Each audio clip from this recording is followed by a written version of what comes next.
England didn't exactly come crashing down to earth on day 3, but it certainly wasn't a day to match the highs of the opening 2.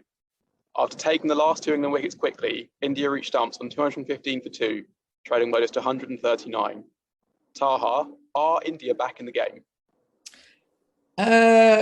No, I think it's still England's match. I mean, India still trail by 139 runs.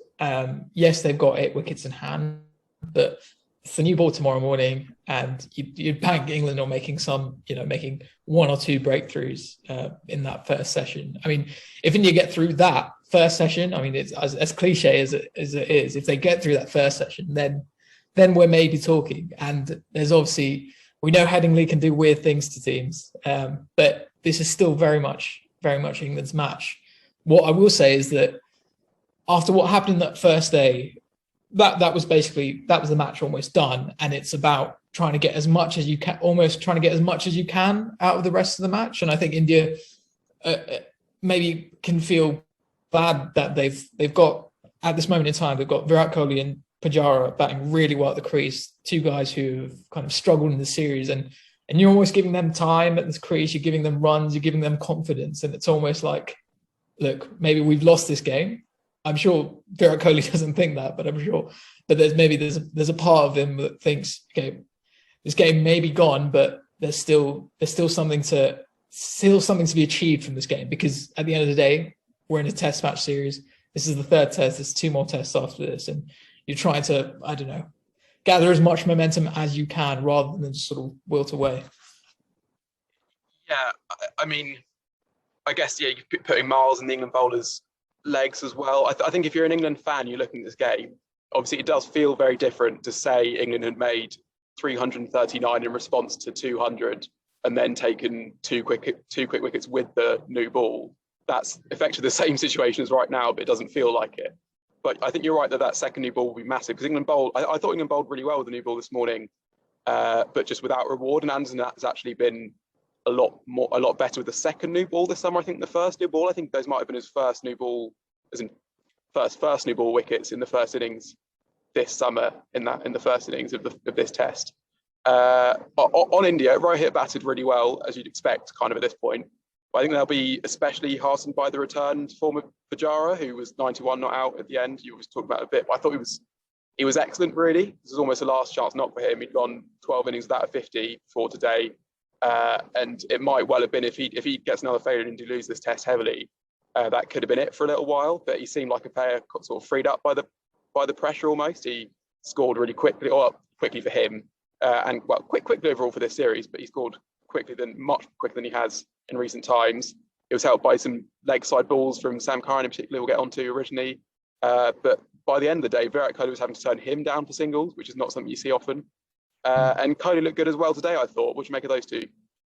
Yeah, I mean, the thing with Pujara, and like you said, he was so good off his pads. It's one of those things where you watch Test cricket and it's almost, to be a batsman at Test level, it's required that, a ball's on your pads, you're going to flick it away, you're going to whip it away. That's the bad ball. And yet, when you do watch these guys do it, and when you watch someone with the class of Pujara do it, it is such an incredible skill. I mean, it's a given for them, but for us mere mortals watching it, it's still something really special that I really enjoy. And he was so good off his pads today, just clipped beautifully through that region. And Kohli did it through. And this is, Kohli has not had that aura this series of, him coming to the crease and that he's going to get a score, which he did in 2018, and it's been more of the 2014 Kohli. So this is a big knock for him too. And he was looking comfortable. He was, like you said, there was Curran there for the loose balls, and Kohli tucked into him, and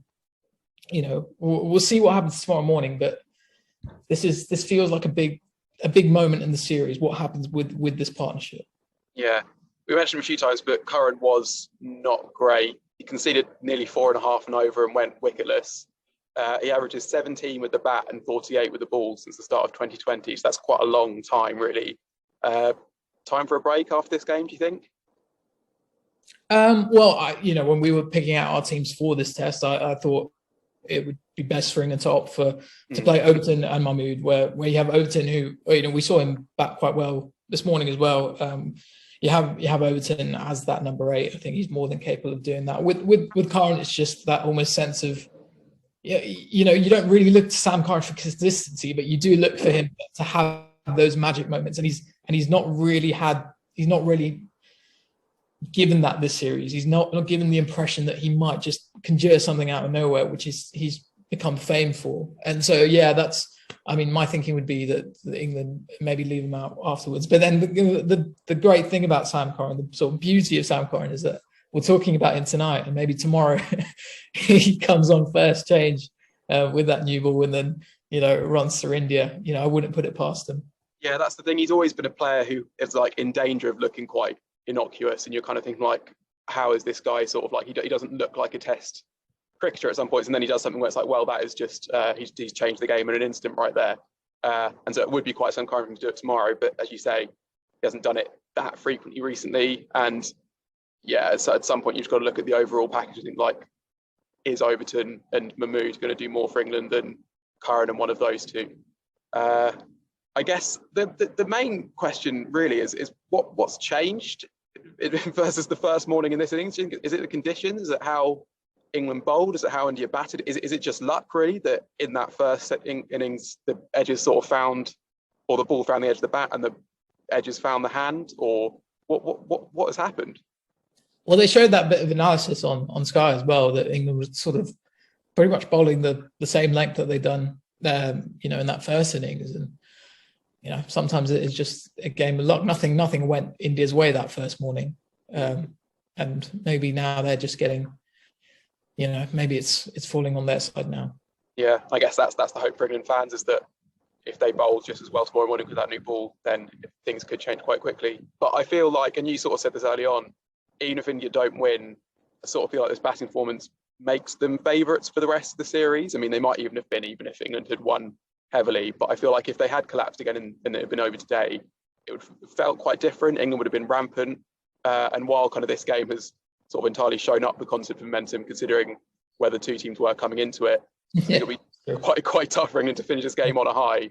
And also just having Pujara back in form, if he is properly back in form, is massive. Like, that's been sort of the thing that England can cling on to, is that if they get past those openers, they have sort of like an out of form middle order to sort of tuck into. And if that's not the case, then India could well be like, then there's not a huge amount of chinks in that India team. Anyway, what a series, looking like quite a damp game. This is now like, could well be at least an exciting finish, even if England are still favourites. And join Taha tomorrow for what's sure to be the greatest comeback win since 40 years ago on this very ground.